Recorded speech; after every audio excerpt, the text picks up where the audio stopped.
So we are live finally. A very warm good evening to all. My name is Vertica Dvivedi. I'm the editor-in-chief of Services Reporter magazine. 2020 marks the 10th year of the magazine, and we are on the job to empower your ideas and creativity with knowledge that keeps you updated and informed about architecture and design sector. I'm extremely excited today to host the special guests at Surfaces Reporter magazine. None of them need any introduction. But to begin with, I wish to welcome the guest of honor, Ms. Montserrat Moman Pampio, Deputy Ambassador, Embassy of Spain, New Delhi, who will be sharing a brief welcome note for our esteemed speakers. Over to you, ma'am. Good evening. Thank you, Rajendra Kumar, for organizing this webinar.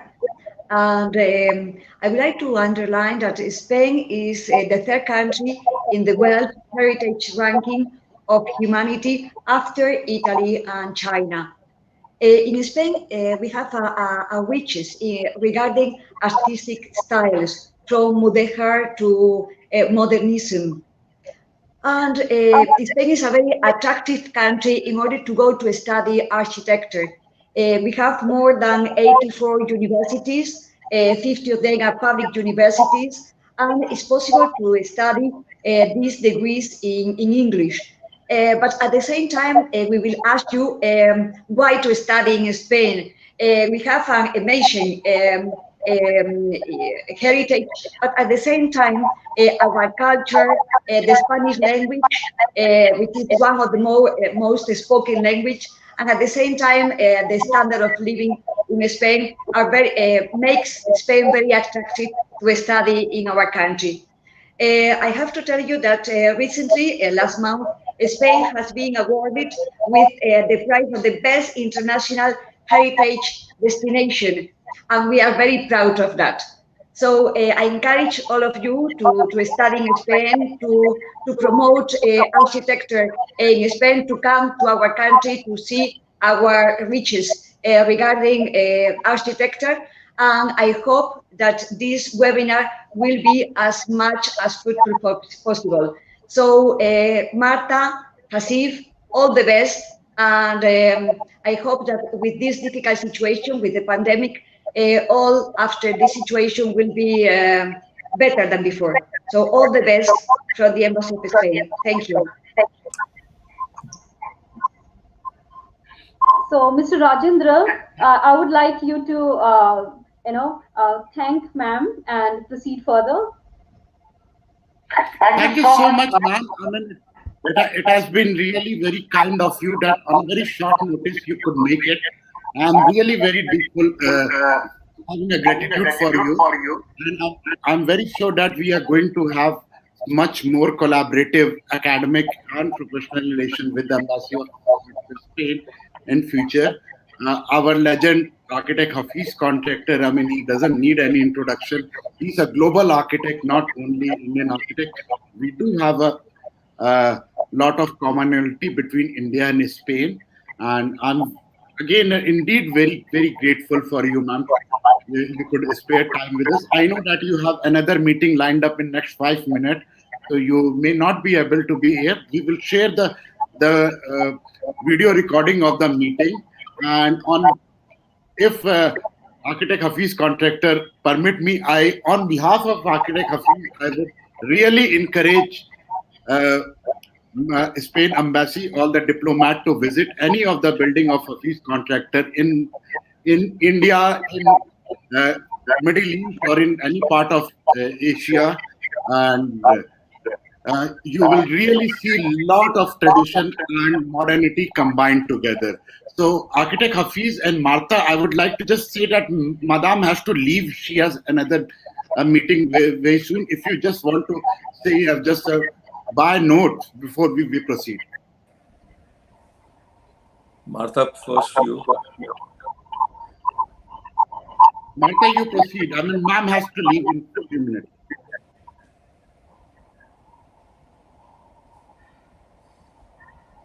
Martha? Oh, I'm sorry, I couldn't hear you. Yeah, good morning. It's such a pleasure to be here, and thank you, Deputy Ambassador, for the kind words. As you know, I live in Madrid, and I am the Dean of IE School of Architecture and Design, and I echo your kind words about the high quality of the built environment in Spain. And I also think we're at a very special moment because not only are we looking at the built environment, but the relationship to the natural environment and how we can make better use of our resources, protect them, because not only our cities, but our hinterland are very much connected. And of course, I've chosen to live in Spain, and I have to say, every day when I wake up, I'm very grateful to be here. And that's not to say that I don't love to travel. And it's been especially wonderful to visit India. And as you mentioned, Deputy Ambassador, the connections between India and Spain are very good. And I hope that in the future they'll become even stronger in the field of architecture and design. Thank you. Thank you. Architect Hafeez. Thank you, madam. Thank you for all your good words. And I really look forward meeting you when you are in Mumbai. And as far as Spain is concerned, it has always been a pleasure visiting any part of Spain. Whenever I've been, and what you say, very, very true. It has got some of the best heritage buildings and also a fantastic modern architecture. Nice meeting you. Thank you very much. Thank you. Bye-bye. Thank you so much, ma'am. If you want to proceed, you can proceed.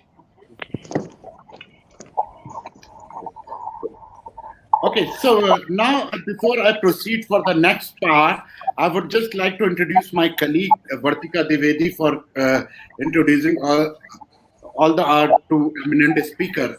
Just before I proceed, I would like to read a small introduction about Vertica. Vertica is editor-in-chief of Surface Reporter magazine. She has been doing a wonderful work in the domain of architecture and design. She's a founder of Asia's largest platform for women in design called Wade. She has been a speaker at many forums. She's also holder of Asia Book of Record, passionate helping startup and female-owned business to rise. Her profile is a synonym with her work as a Wade Asia for Water and Surface Reporter. She has done extraordinary work in the field of women empowerment, architecture, and design promotion. So I request Vertica if you can introduce our speaker formally before we go for formal conversation between Hafeez and Martha. Thank you so much, Architect Rajendra Kumar. I cannot start the introduction without saying two words about Architect Rajendra. A services reporter and Architect Rajendra Kumar, who is actually the director of the School of Architecture. We have been doing extremely successful knowledge sessions together, and I always wait for these kind of sessions because so much of things I learn from these sessions, and waiting so much to listen to the guests today. So Architect Rajendra Kumar, he's the director of the School of Architecture, Noida International University. He has worked in so many countries, I cannot even take all the names. Spain, Italy, China, UAE, and he has been a member of the Council of Tall Buildings and Urban Habitat in the USA. The architect, he has also worked in various eco-sensitive architectural projects and also delivered lectures on many national and international forums. Many of you may not know that he is also a very good photographer, very keen interest in how the cities are developing, and he is extremely passionate about knowledge sessions with wonderful people like you. So, without much wait, I would like to give an introduction to two people who need no introduction at all.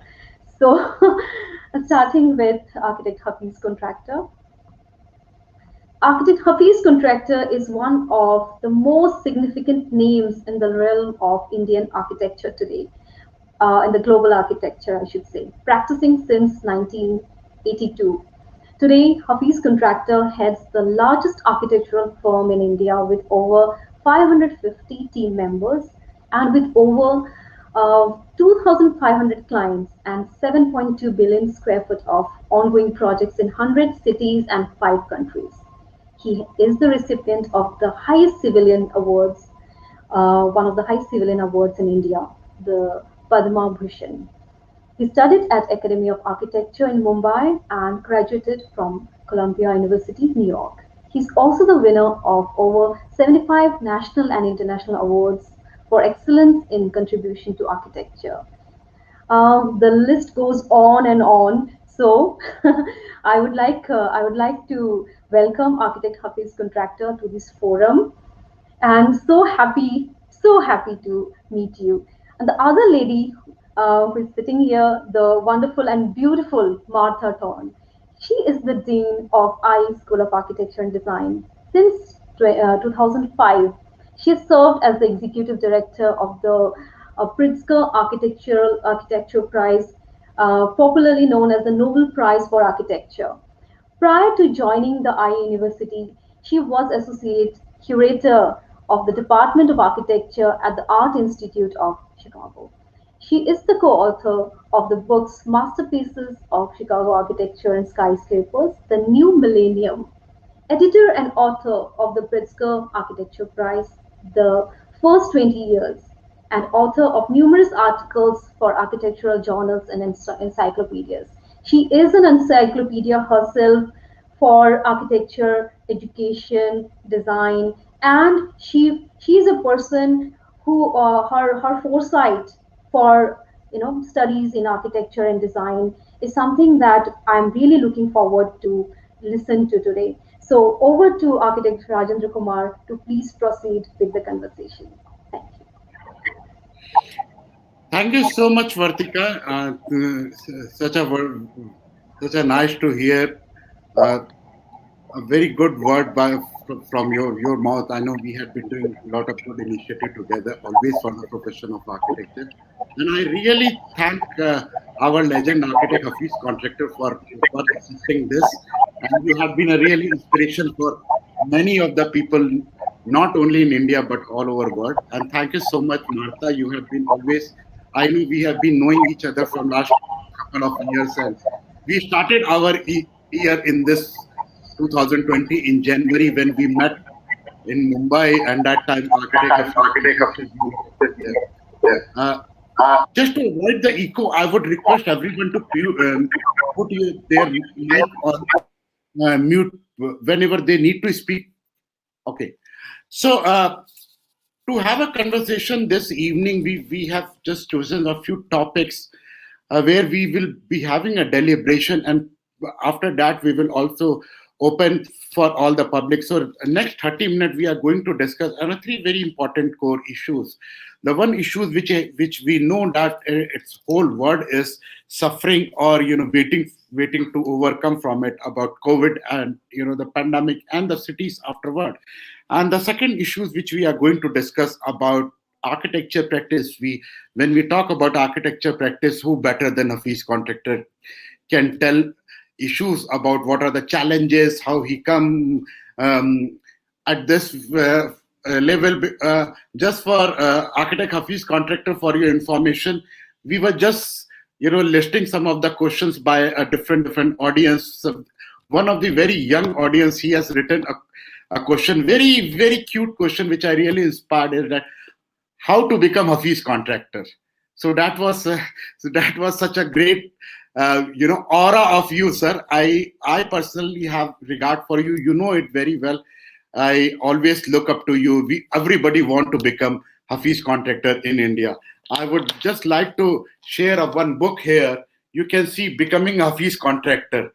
So this is the book of Becoming Hafeez Contractor is a part of everybody's library in India. I believe, Martha, you also have this book in your library. So everybody want to become Hafeez Contractor, of course. And Martha, I mean, she's such a wonderful lady. She has been, speaking all forum, promoting architecture education, promoting also rewarding global fraternity of architecture. I mean, be it Pritzker Prize or be it whatever way writing. So I'll go for the first part of our discussion. As we all know that this year started with a slight ring of the corona. We could not even imagine that corona will last till, I mean, until, and yeah, still there is a good news which are coming, that the vaccine may come in the beginning of next year, but still the 1 year of loss in the humanity, uh, in the human has happened. I would just request both of our speaker to give a comment that where does architects play a role in the future of cities post COVID pandemic. So I'll request architect Hafeez to start, then we'll take to Martha, please.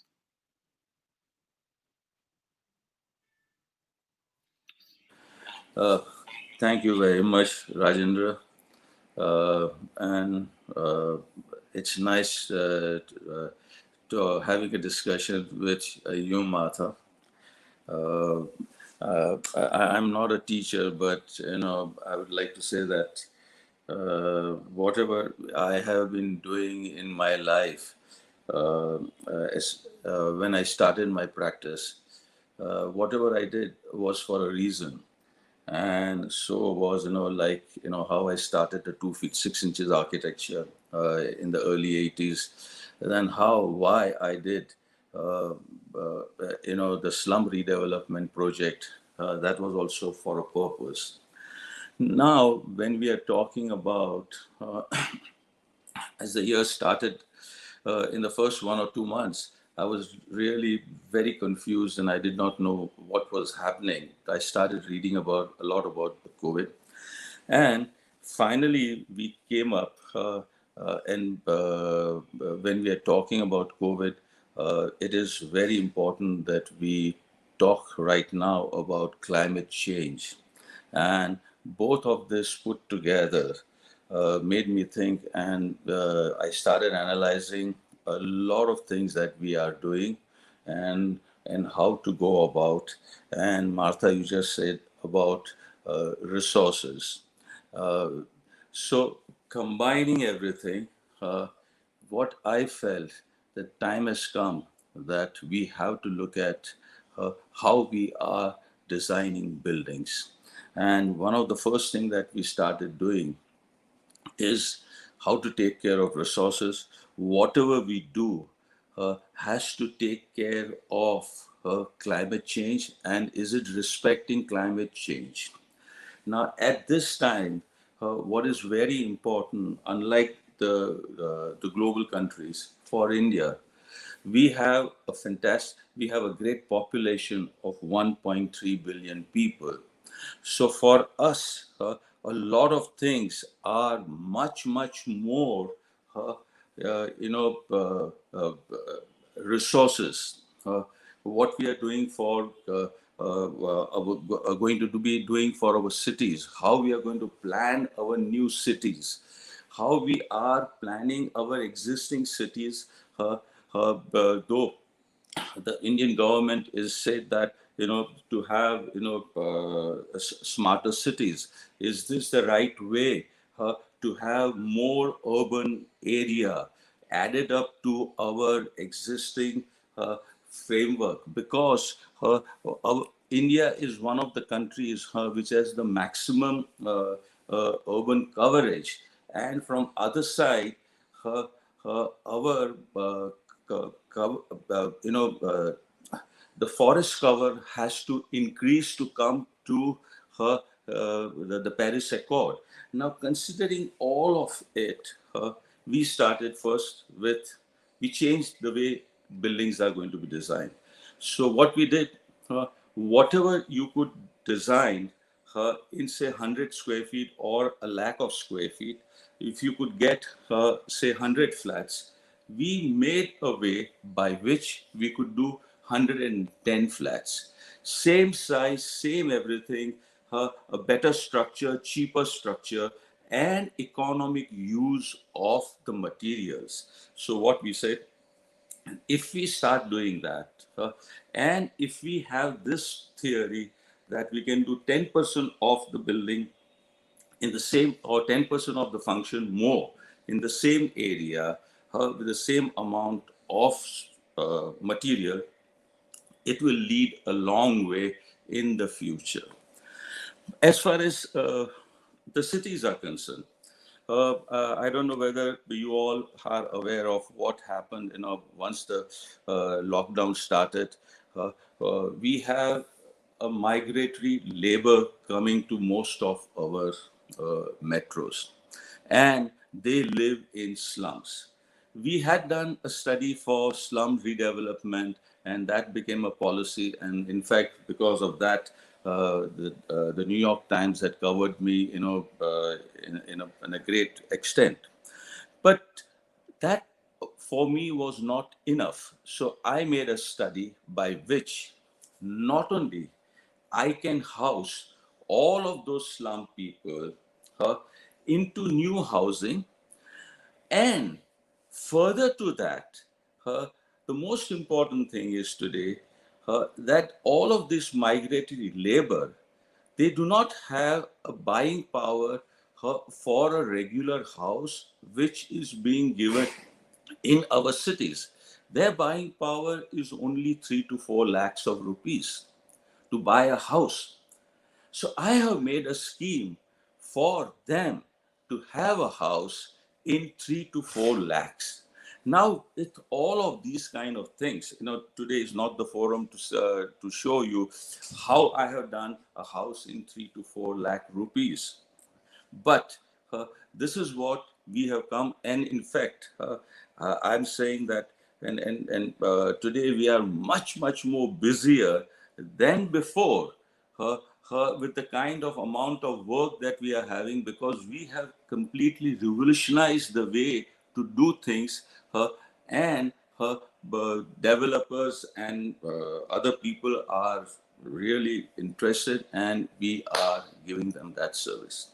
Now, if with the further to what you would like to say, I have to restrict myself to only some 1 or 2 minutes. So I hope I have not gone further. Thank you so much, sir. We have been knowing that you are doing lot of things which are path breaking in Mumbai and in many other cities of India, which will be translated definitely to the globe also. So I'll request Martha if you can give your comment about the same issues, please. Yeah, thank you so much, and it's such a pleasure to be with the three of you. It's really an honor. I do think that architects and designers they always have had an important role to fulfill, but as you say, in light of COVID, it's even more important. I think architects can help in reconfiguring our built environments and rethinking our cities. I think that they also have to be able to dialogue with our policymakers. And if I could say that maybe there are 2 or 3 areas that I hope when I look at architects, and I hope they'll see the way forward. One is understanding that buildings and urban spaces should not have just one function. We don't have the luxury of having one office building just for office workers, a home just for staying at home and having family life, a school just as a school. Just as in the urban realm, our parks have to be able to accommodate people who need to exercise or want to exercise, but maybe children. And the reason I say this, we have found that it's very hard with COVID to work remotely from home. It's a stress on everyone who is, and many of us are fortunate to be able to work from home. Not everyone has that luxury. But I think we're realizing that our spaces need to be able to transform themselves and to do many functions. They also, our public spaces can transform themselves throughout different times of day. Maybe in midday, they're a place where our senior citizens can gather safely. Maybe it's in the late afternoon where children will play. And maybe in the evening, they become our terraces and our restaurants where we can have a meal together. And So I think that this is one aspect of COVID that I hope in the future more of a flexible nature of our spaces, our functions for the cities will take place. The other aspect I hope is we realign our priorities in favor of people. And I can only speak from a European or American perspective, where much of our city is covered by streets for cars. Much of our city is not used for pedestrians trying to get from one place to another, or for bicycles, or for other means of transportation.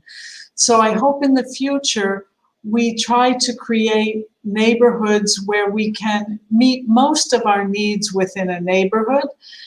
Some because we can walk close to the clinic or to the school, but other times maybe using technology to help us connect. So we won't need so many big streets or avenues to go from one point of the city to the other, because we can have our needs met closer to home. But if we do have big cities, and I think of ones close to my own house, there are days of the week that they're closed to traffic.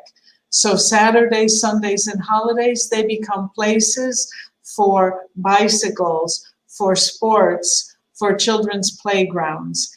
And again, this understanding that because of COVID, what we've seen is that it affects each and every one of us.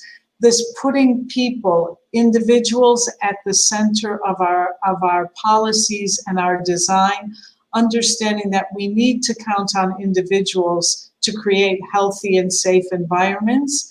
And of course, those individuals then form neighborhoods, communities, our cities, and finally our countries. So I do hope we learn some good lessons from COVID, and I rely on architects and designers to take their place at the table to help implement them. Thank you so much, Martha. And that connects me to a question to architect Hafeez. You mentioned about the role of architects for influencing policymaker, and policymaker are the one who decide everything for the cities. And we as a professional, we need to also have our voice very strongly together. Architect Hafeez, if you remember, we were having a discussion when we visited New York last time about the importance of, the voices like you, who has at least among the architect fraternity, one of the very strong voice in India.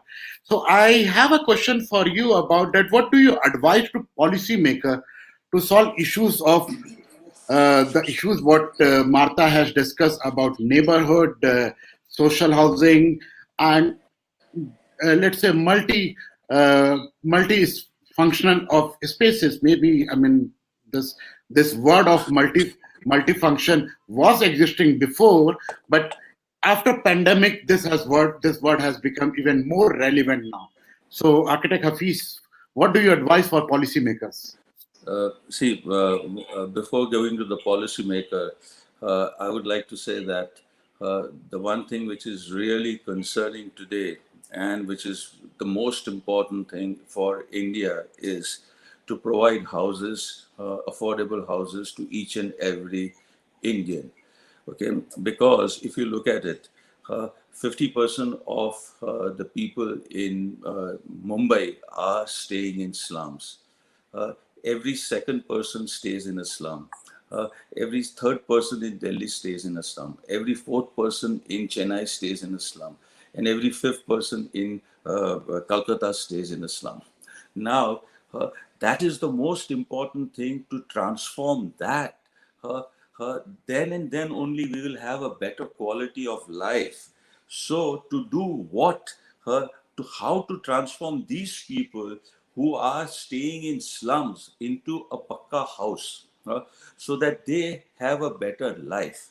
So now with that, what we are doing for the policymakers, we have just gone about, all these years we have been hearing about Dharavi. And Dharavi was one slum which could not be transformed because it was never possible financially. So we did a new scheme just about a year back, and in the start of COVID, and we have shown it to the government that how we can make house all of these people, that is 80,000 families, into a proper house with proper sanitation, proper, and and still the city would make money, because unless and until whatever we can talk about all the good things, okay, finally everything will come to whether it is financially possible. So we have made it that it is financially possible. The same thing we did for another area also, where uh, all the old shawls, they could not be transformed. We did that and presented to the government and showed that, see, this is the right way to do it, where people will get their houses, and again, it will be financially possible. So I keep on doing this thing every second day. I have done another study, in which I went to the minister and showed that all the slums of New Bombay could be transformed by another idea. And he was thrilled to get that idea. And he said, let's meet again and we take it forward. So I keep on doing that virtually every day. And whenever I get an opportunity to meeting any politician, I give him an idea and I say, sir, let's do like this, let's do like this. We gave last year we gave an idea to one of the large organizations, Sitco, and by which we are doing 1 lakh houses for the poor, which are now getting built.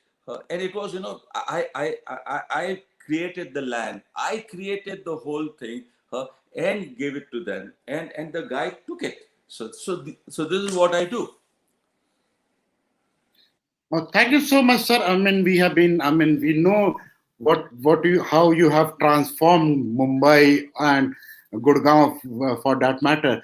Martha, you had been traveling all over world. And you are always, interacting with a number of international architects and seeing all the good work. With your experiences, like what architect Hafeez has mentioned about the transformation of slum and the complicacy of slum in the cities, how would you like to comment on the issues about another similar example in other country, or maybe your whatever limited experiences of visiting to India? I believe that in India you visited Mumbai, Delhi, Ahmedabad, not much if I'm not wrong.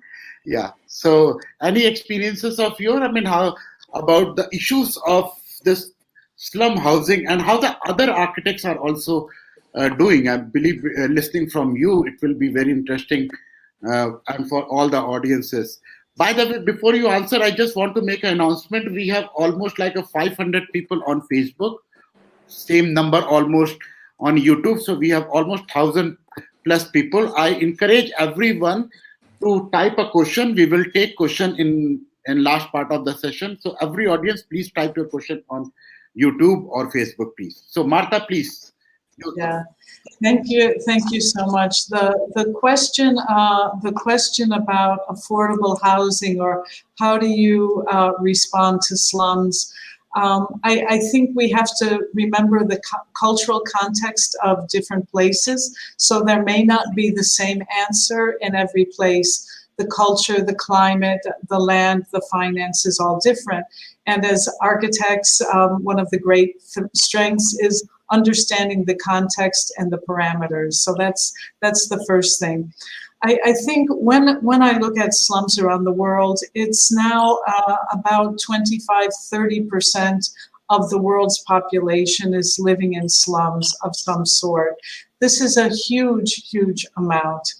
And so I think that we cannot imagine that in one short time frame, any government is going to have the resources to build completely new houses to house everyone.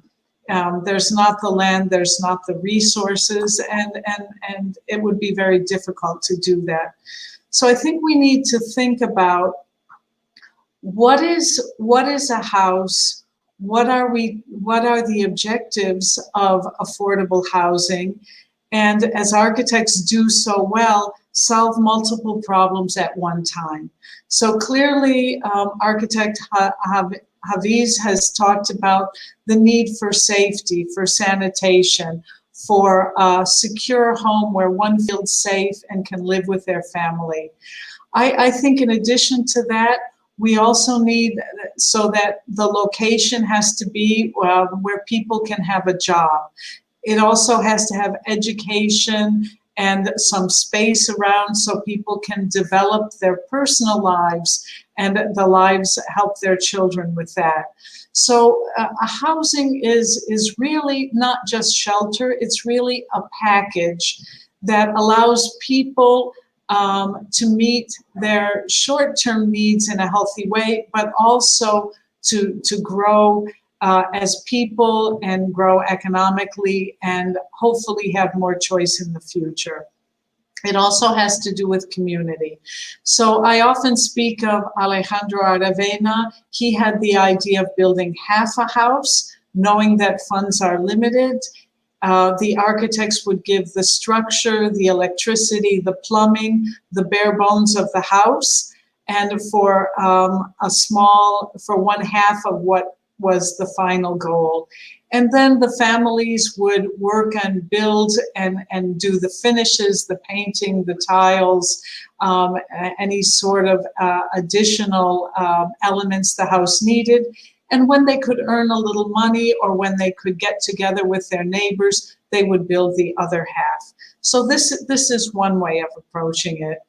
In Brazil, in the favelas, in some favelas, they realize that the community is very strong. They realize that the people don't want to go to another place and be uprooted. And sometimes there is space, but the structures may not be the best. The infrastructures are still not to the point that's needed. So rather than tearing down the slums and trying to relocate people, which takes time and lots of infrastructure and lots of funding, they try to consolidate and improve with the communities, finding out what is most needed, how can they improve what is existing. So I think there's different strategies in different places. And then if we look at the United States, affordable housing may mean something totally different. And I think what it is trying to have many options for people. And I would hope that these options are not segregated options where you can only go one place to find what you want. But this is the whole idea of building communities, is that we can come together as different people, but still we need each other at different points of our lives. And that's what living in a city is having different people come together and doing different jobs, working in different ways, but all together as a city, creating this economic vitality, innovation, education, and the cultures that unite us.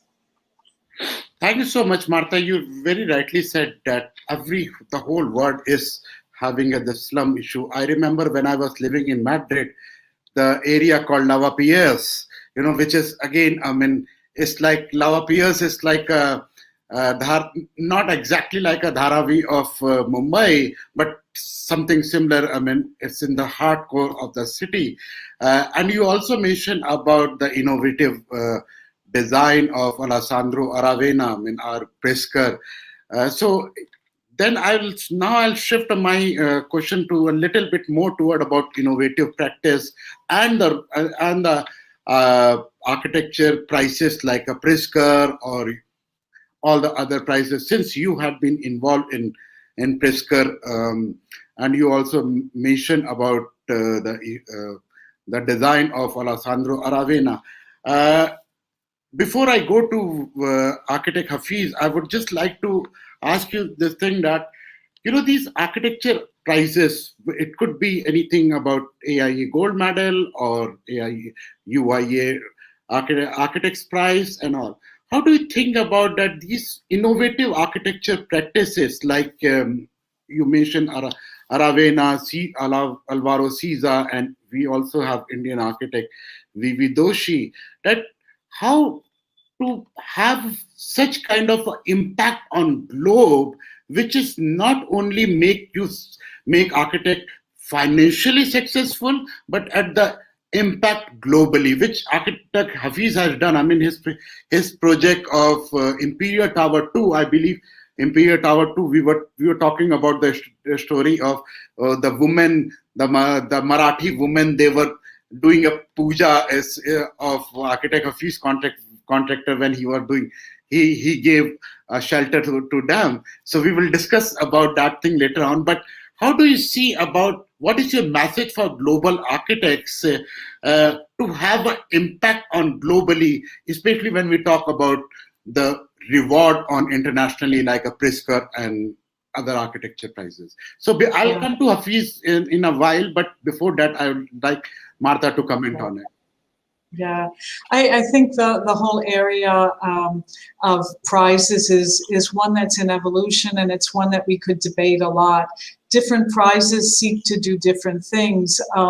There are gold medals that seek to reward people within the profession and within the body of RIBA or AIA. So it's sort of rewarding themselves.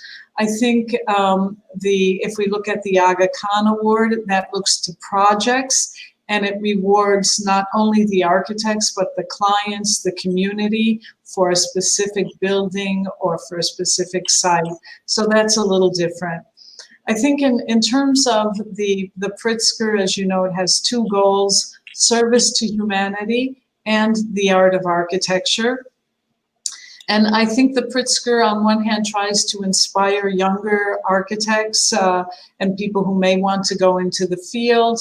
I think it tries to recognize this very, very difficult field of architecture. But I also think that it's trying to somehow find a balance between the service to humanity, which is a very big mission of any architect, and it's done in different ways. How do you balance service with forwarding the discipline of architecture? And it's not easy, and there is sometimes conflict in this area. So when it comes to prizes, I hope they continue to evolve, because I think the way architects practice is changing. I think that the idea of the old master who has the truth is no longer correct. I think there are many truths in the world, and there are many, many talented architects who may never win a prize, but thank goodness for them. And just one little anecdote, I had a question from a student in an interview a few months ago, and they said, what should I do? I'd really like to win the Pritzker Prize. And I said to them, that's a bad goal to have. That's a bad goal. You should want to be the best architect you can, to contribute the most to society in the way that you feel that you can, and the rest will come along on its own. So that's sort of my thoughts in a nutshell. Architect Hafeez Contractor, if you can just give your, you have received award from all over world, but what do you think about the importance of prizes and how? I think the way I practice, what Martha just said, that it should be, I feel that I'm working for people. I'm one architect who does not say that, oh, this is the kind of a job I should take, and this is the kind of job that I should not take. Okay, anybody who comes to my office and says, oh, I would like you to do this work for me, I take that job. I'll just tell you one incident. Once a lady came and she said that she's coming from the government of Maharashtra and this, and she started telling me, oh, Mr. Contractor, you're a very big architect and you'll not take this assignment, but just do me a BOQ, So I said, "What? Why you want me to do that?" She wanted to build a school for 1 lakh rupees. 1 lakh 10,000. Sorry, I reduced the budget. Sorry, 1 lakh 10. And I said, "What do you do in 1 lakh 10?" And she said that, "Oh, I want to make just a 10 feet by 10 feet room, and every student, once he finishes with his class, will put his slate and pencil in it and go home." I said this is not the right way to do it. And we designed the whole school with 4 classrooms, 2 toilets, a compound and everything in a village in only mud and rabbit. That is, all the old stone and everything in a village. And we made a school like that. And she was very, very happy, and it was going to be constructed.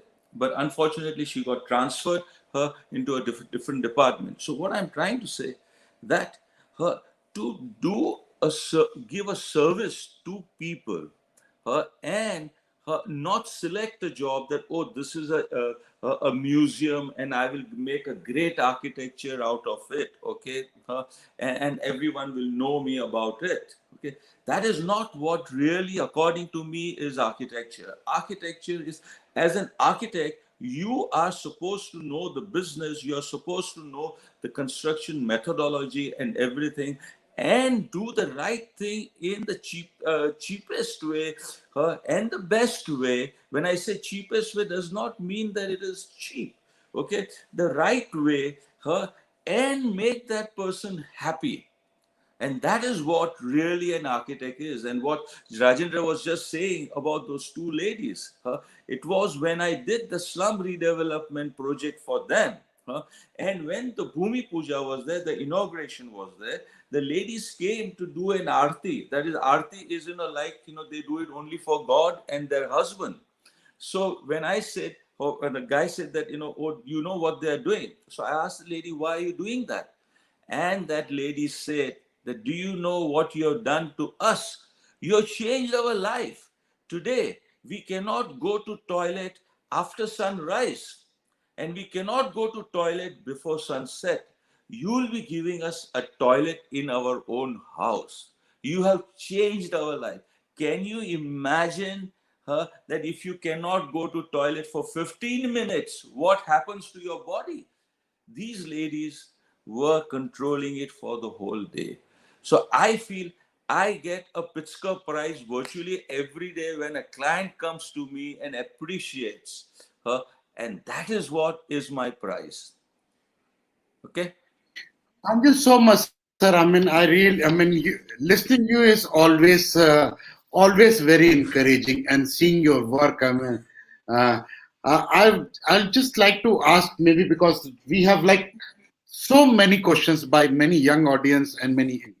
But before we open it for Q&A, I would like to just have some comment on you for young architects. As Martha has said that one young student came to him and he said that he want to be a Pritzker laureate, how to go ahead. And I have my personal story when I entered in architecture school. My senior, they said that, do you want to become Hafeez Contractor? Yes. Everybody want to become Hafeez Contractor in India, mind you, sir. That is. So, what is your advice for young generation and your comment about present architecture education? So, I'd like to take a comment by Martha and architect Hafeez Contractor very briefly on this, and after that we will open it for Q&A. Vertica, you please be ready. We will open up Q&A. Please. Martha first. Yes, thank you. Thank you. No, I think architecture education is, it's architecture education is changing and evolving. And if I had to recommend things to students, I would say that remember that architecture is not just an art, it's not just science or just technology, but it is that and much more. And so you need to be able to look at very complex issues And I think the way into the future of doing this is through collaboration, being able to speak not only with your colleagues within the School of Architecture and Design, but being open to other disciplines and what they can contribute. Architect Contractor talked about being able to speak to clients. He talked about speaking to politicians, speaking to developers. So you need to know the language of politics, of sociology, psychology, also economics, to be able to be effective. So that's basically what I would say in just a few words. So, Architect Hafeez, for your suggestions and your advice to young architects and architecture education per se. Whenever I talk to young students who want to join architecture, I tell them that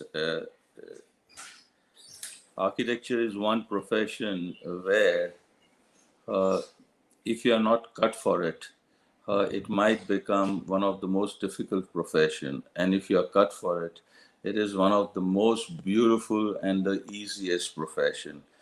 So, as Martha put it in a different way, that so I'll put it in a very different way, that you should be really, whatever you do, whether you take up architecture or any other profession, there are lots of kids in India that somebody has advised them that, you will make a lot of money in this profession.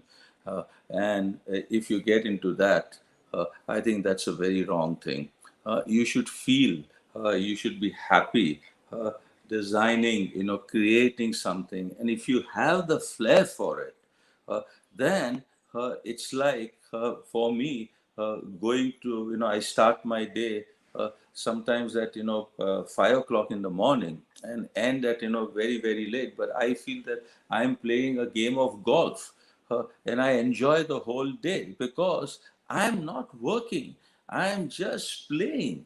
So that is what you should be. And if you are interested in that, and I always say that let's be the best in any profession. Be the best barber, but don't be a lousy architect or a lousy doctor. So whatever you want to do and you feel that you are in it, do that, but be the best. Thank you so much, sir. I mean, you have been always a source of inspiration for many. I mean, I will again, take a liberty and tell all the young architect to read Becoming a Hafeez Contractor. This is a very good story about how Hafeez is now today. Before we go, I mean, for closing, I will request Vertica if you can moderate the session of live question and answer. Vertica, can you hear us? Sure, I can hear you. I'll do one thing because it seems I'm facing some issues, so I'll just send these questions to on your WhatsApp also, Architect Rajendra. In case the connection goes off or something, please carry forward. So I've got a lot of questions. I've selected some of them. Okay, so one I will start with is. Yes, I will start with one of the fans of architect Hafeez Contractor. His name is Raghav Joshi. I'm sure he must be watching this. So he's from Bangalore. He says, I always wanted to ask Hafeez Contractor about his early days as a young architect, living and working in one of the prominent cities of the world. How he paved his way through it, such a long question, and how he shaped Bombay as we see it today. It's always been my dream for me to seek guidance under him and to know. Okay, so it's a long question. I'll just cut it short for architect contractor. Raghav Joshi from Bangalore wants to know uh, how it has been for you as a young architect, number one. And number two, which is a very, I'm sure it needs a long answer, and you've already answered a lot to it. How you've shaped Bombay as we see it today as the Mumbai of India. Sir, you need to unmute your mic. Okay, sorry. I don't know how to answer it in one or two lines. Yes. But I started my career before I joined college. So it was, and I used to come to office at 6 o'clock in the morning, 7 o'clock in the morning. Then I used to go to morning college by 7, then be in the office by 10. And what really helped me, or whatever I'm doing today, is all the incidences which, as a student, when I was standing behind my boss, and the way he used to talk, and how we used to deal with clients, all of that really made me what I am today. And I always conveyed, about the story about a lady who came from Pune, and she wanted us to design a house, and my boss wanted a house to be designed in a particular manner. And after two turns, she left because she wanted the house in a different manner.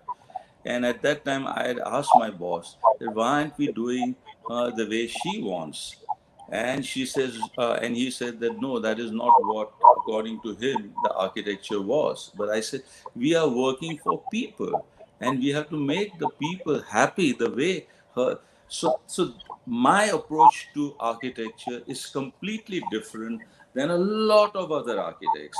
When I did the work for Infosys, the Global Educational Center, one of my friend, uh, he called me up and he criticized that, oh, what the hell have you done? And I said, no, my client is really happy. And Mr. Narayan Murthy today also takes everyone to show that building.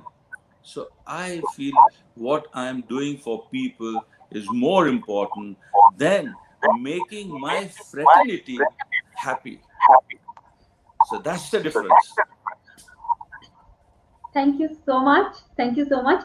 The next question is for Martha, Miss Thorne. So many of you may not be knowing that she is an excellent speaker and she has delivered an excellent speech on creating a livable city, a TED talk, in fact. So during this time of this pandemic, when most of the cities are actually trying to find ways for making them more livable, I want to know from Ms. Thorne, like, what is your message for the cities? A general message that you really want to give to the cities at this time. Um, I think that the message that I have is again going back to using our spaces in more than one way. I think that would be one thing, taking full advantage. We don't need empty office buildings. Maybe we can reuse them for other purposes. But I think the second message I would have for cities is, and never before in the history of our lives have we seen so clearly how individual behavior affects the whole group, and how we need every individual to understand what it is to try to keep their families, their neighbors, their communities safe. So because we have this understanding of the connection between the individual and the whole city, I would hope that cities would be able to harness that and find a way to let people know that they are also important in normal times, not when we have a crisis, but they're also important on a day-to-day basis. What architect contractor said when it comes to global warming, when it comes to making their neighborhoods better places. So it's in some ways being able to communicate messages that resonate with individuals, and also giving them the space where they have power to affect change in their own environment. I guess I would say it's the democratic process put to work related to our physical environment. Thank you so much. Awesome, awesome answer. So I was going through one of your interviews, and there you talked about why architects need to think beyond building design and instead foster an entrepreneurial spirit to innovate in the built environment. Would you please elaborate a little about it? Yes, I think that this old model of practicing architecture is not going to work in the future. It may work for architects of the reputation and experience of Hafeez Contractor, but young architects starting out can't expect clients to knock on their door right away. They can't expect to win competitions. And sometimes being an architect, as architect contractor will tell us, can be very lonely. So I think that there are so many important challenges facing society. Architects and designers have a toolkit which is very special, and they may have to figure out what is needed before having the client. And nowadays, there are possibilities of crowdfunding, of getting your message out through the internet and other ways, and having a great idea and then promoting it. So there's so much that needs to be done. I think that we need different models of architecture or design firms, and some of those will be self-initiated ideas that they will then be sold, or they will be offered to cities, to communities, to clients, or maybe they'll be funded through venture capitalists in other ways. And so I think that that's one way that we can change, or we can expand the model of architectural practice. Vertica, may I ask a question? Let me be an audience. I can also put a question. Please. I was just. My question is also the question which is one of the audience has mentioned about Rajesh Agarwal. He has a question which about that the architect Hafeez has discussed about improving the slum conditions and making. Making a building which is mainly a high rise.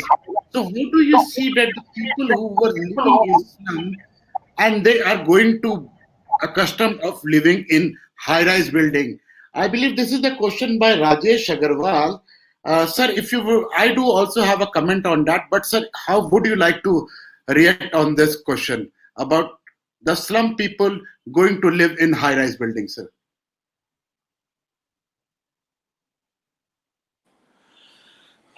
That's one question that has been going on for a long, long time. And before even the slum redevelopment policy was started, a lot of people were saying that, oh, you should allow them to do up their own slums, and so many ways of doing things. But finally, what a person really needs is a proper house where he has water for 24 hours, or if not for 24 hours, at least 12 or 13 hours, where he can have his own toilet, where he can have his own kitchen, where in monsoon the roof is not leaking, and he can have a proper bed. Mind you, when we first did the first slum redevelopment scheme, everyone, and this is with talking to all the slum guys, and they are not thrown out from where they used to be to some other place. They were housed at the same place. So everybody started saying that, oh, we would like to be in a house which is ground plus 6 upper only. We did those ground plus 6 upper. And mind you, just 2 years later, everybody said that, oh, they would like to be in ground and 14 or ground and 20, because they would like to have more open space. And in a city like Mumbai, which is so short of space, this is very well appreciated. And today, we are doing slum redevelopment, which is 35 and 40 floors. Now, look at it from a different perspective. One is from the city perspective, that you have more open space for where the kids and everybody plays, but you have buildings much, much far off, and anybody who was living in a slum and he gets this slum building, okay, when he is in a ground in 20 or 25 or 30, when he gives that house to his son or his heir, that person also thinks about it like a property, and a high up the property values are also better. So even today the slum guys really want to be high up, and that is what the demand is, and it's good for everyone. It's the only thing it is not good for is the developer, because he has to spend more money, but he is already putting the money in endowment for its maintenance, so you get much more better open spaces. So I also would like that the slum buildings should go high, so that you have more open space. There is an open air park, and you don't look into each other. I hope I answered my Sir, question. thank you so much. Thank you so much, sir. I believe that is the reason why New York Times says the man who draws India, Hafeez Contractor, and we are really proud of it, sir. I mean, you have really drawn India, sir. I will request Vertika to take the last question before we go for closing. Yes, there's so many questions. So many questions. I'll pick this one from Bhavika. Yeah, she's asking, how do you push and motivate yourself during the not so inspiring days? I think this question should go to both of you. No, what is the question? The question is about how do you keep yourself motivated? How do you push yourself when the days are not so inspiring, not so good? How do you do it? Martha, would you like to answer it first? Thank you. I would say that there are many days when one doesn't feel motivated, and especially now with COVID, there's a lot of pressure. I think what I do is I realize that it's not a weakness to ask for help.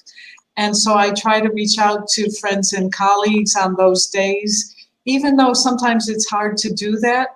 But I think feeling that you're part of a community, that you're not alone, and that other people share the same worries and concerns and difficult moments, I think is probably one thing. Then everybody has their own ways. You know, some people like to put on music really loud. Some people dance. Some people eat, some people do other things, but I would say in my case, I rely on my friends and colleagues, and they're extremely generous, so it usually works. Thank you. Thank you. Okay. I always, whenever I'm down and out, I look at what are the problems like, and I get to it and try and solve those problems. And I can tell you that whenever I look at any problem, or sometimes when the worst day is that the client is not happy with you, and that's my worst day, because and I get to it and I say, why is he not happy? What is the reason? And I try and solve that. Uh, and when I solve that, I'm the most happy. And I keep on in my mind, and I try and solve what is the most genuine problem to me, to the people surrounding, or to one of my client, and I just call him up and I say, hi, I think this is the problem, let's solve it like this. And we have come up with some real good answers, and that is the real pleasure.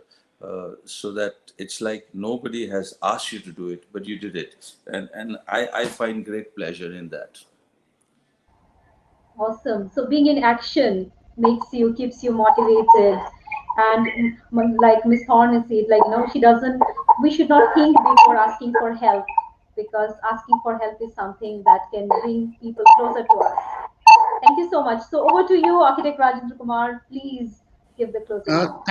Thank you so much, Vartika, and I'm so sorry, Architect Hafeez and Martha. We crossed a 10-minute more. I know that you had a very busy schedule.